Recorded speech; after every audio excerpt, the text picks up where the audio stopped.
In this guide, I'll show you how to reset your Nintendo Switch without deleting saved data.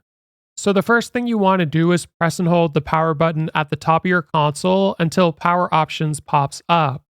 Then go ahead and select it, and we're going to be turning off the console.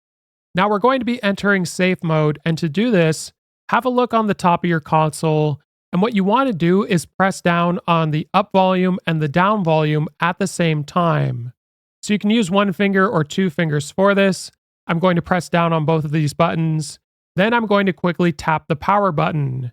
Now you'll know you've done it right if the light on the screen turns on for a second and then it turns off.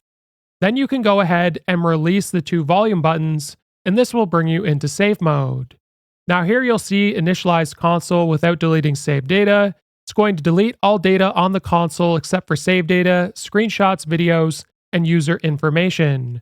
So if you're okay with that, you can go ahead and select that option. Now, if you don't want to do this, you can get out of safe mode by simply pressing the power button at the top of your console, which will shut it off. And then you just press it again to turn it on as normal. If this video is helpful, like and subscribe to the channel, and we'll see you in the next one.